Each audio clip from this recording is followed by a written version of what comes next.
you go back to the history in Voltaire and these other Rousseau and so forth, they're all writing the preliminary foundation blocks of the thinking that would separate a man from his creator and a man from his own soul. And that is the process of looking at it seems to be, and we have to be very careful how we proceed in our thinking, because they talk about people having individual rights to then use that as a right to die, to then use that as a right for the state to kill the person. So how does that work? That works in the process as follows. Because the right that all the rights do not derive from God Almighty, because if you derive your rights from God Almighty, that He's given us inalienable rights, means to say that they are eternal, they belong to me, not because of being gifted by the society or the civic, the civic code, word civic, civilization, but particularly civic means, and civil rights, civil means given by the society, given by the government. So they transferred the giving of rights from God Almighty to rights are given by the civil society, they're called civil rights. And then what happens is that, okay, now you have these rights, no one can tell you what to do. Well, that's really liberating, because now people just throw out the Bible, all the restrictions on belief, can't believe in idols, can't do whatever you want sexually. Okay, that's all out the window. So now life temporarily looks much freer and easygoing. Then they come along and say, well, as a matter of fact, since your rights come from the civil, from the city, from the society, well, the society can't exactly afford you if you are not productive. So therefore, the unproductive ones need to be eliminated. And so that's the progression. So by the time of the Weimar Republic, this had advanced so far. And as the Lubavitch Rebbe says, it was advancing so far because they took God out of the public school system in Germany. So you had a generation raised with about belief in God Almighty. And they then were openly debating these issues. So the Weimar Republic was filled with the questions of eugenics, and even before the Weimar Republic, and the question of what to do with really expensive people, the elderly, the terminally ill, disabled children, people who are not productive, mentally ill. So the debate was already in play before the Nazis. The Nazis came along, and there the Enlightenment put them in as the stormtroopers, as the disciplined people that were willing to use violence, and therefore all the softies that were, liked nice life couldn't withstand the pressure from them. And as Hitler writes in Mein Kampf, and the end result is they got control of the mechanism of government and the state and the police force and the army to then use it to carry out the euthanasia program. So they started with the sterilization campaign in 1933 immediately.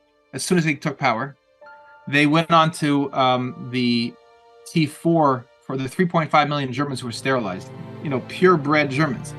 Then they went on to T4 program, killing Germans who were disabled, elderly, and so forth, terminally ill.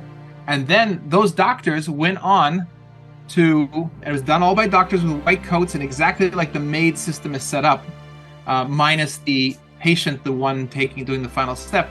And then those doctors went on to run the death camps. So the reality is that the way God Almighty created the world is that there's no virus that exists that can strike down a healthy man. And human beings do not have the capability of modifying a genetic code of a virus to be able to cause it to knock down a healthy man. The extent that you find things multiplying in a person is because he has weakened himself through a spiritual weakness, and then that leads to a physical weakness. So, for example, if a person is afraid of not having enough money, he will overexert himself in earning money, leading himself to deplete his energy and then be susceptible to for example, a person has pneumonia. Every person has pneumonia in their lungs, pneumonia bacteria, and the pneumonia bacteria just reside there. But when a person is weak, the pneumonia bacteria has the opportunity to start to proliferate. So we first of all have to understand the fact of the matter is that the germ theory, that what they're blaming the cause of the disease on is one separate discussion. But regardless of what the cause of the disease is, it's absolutely certain that the diseases, the causative agents, are not going to knock down a healthy person. That's number one. Number two is, the corollary of that is that there's no lab, there's no human being that could create such a thing.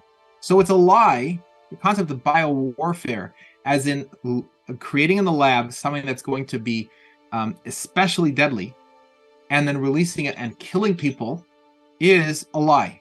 That there's no lab, there's no human being that could create a psychological warfare against the population.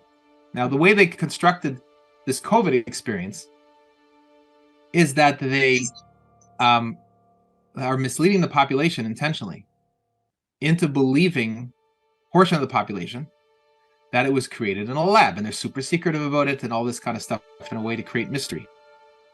The sources for this lab theory are all Chinese communist sources. This is one of the greatest schemes in the history of the world, where people who are independent, resistors, and so forth have been fed a specific propaganda line to get them primed to believe that the world is a dangerous place, to believe that there's deadly things in the air, and even more deadly things are around the corner.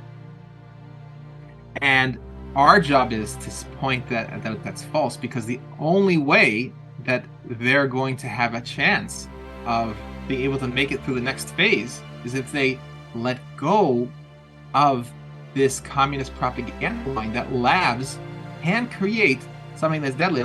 We need to emulate God Almighty, which is genuine loving kindness. God Almighty, the Torah teaches us that God Almighty is recreating the world at every instant, in every single one of us. It's his attribute of loving kindness that's creating it. It's his attribute of discipline and restraint that conceals that fact from us. But the creation that we're going through right now, at every instant, from nothing to something, is an act of divine love, completely no strings attached, unconditional. When I smile at you, that is an expression of that love. That's how you experience. You could intuit it, you could think about it intellectually, but the experience is a loving gesture from another human being. It could be saying a nice word to you, a smile to you. It says in the Torah, that the Torah teaching says that Havi maktim shalom l'kol adam. You should be the first to say hello to every man. But if you listen to the words carefully, it says maktim means to advance. You should be the first to advance the cause of peace for every man. It means to say that your smile brings him to a state of inner tranquility. It brings him to his grounding.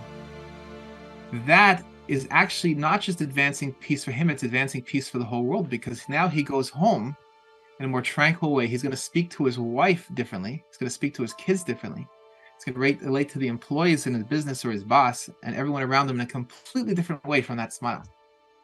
So God Almighty created us to do acts of loving kindness. In fact, as much as our intellect is important, the intellect is for the purpose of directing our emotions into the service of God and our fellow human being. So I am meant to develop a love for you and for every person that transcends all logic, what you look like, what you even think about me or say about me. I am meant to develop a passionate love for you because you are created by God Almighty. He loves you. He's creating you. You're created in God Almighty's divine image. I love you. That is how we reach the hearts of people, because that's the real remoralization.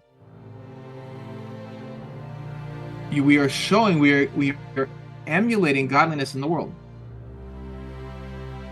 The intellectual part of it flows from that.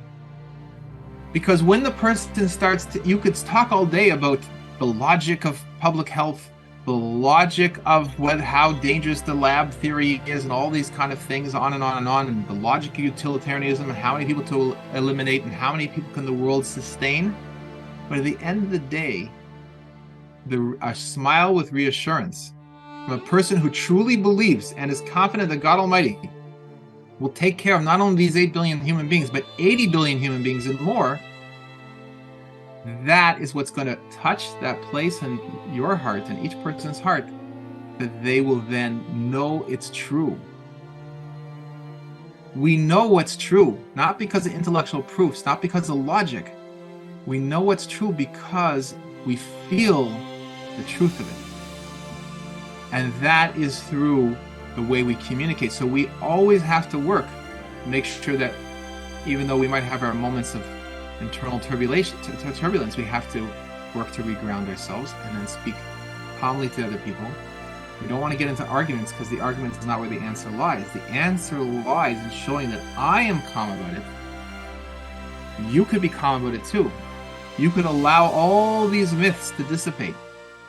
All these idolatrous ideas about lab-created viruses and lab this thing and that thing and who's going to seize all our food and who's going to take over this. All these things. That's how we remoralize the people. And then we let them know. Now you know there's a loving God that's creating you with this incredible, powerful energy. The first energy that we have, the most powerful energy we have, is our procreative energy.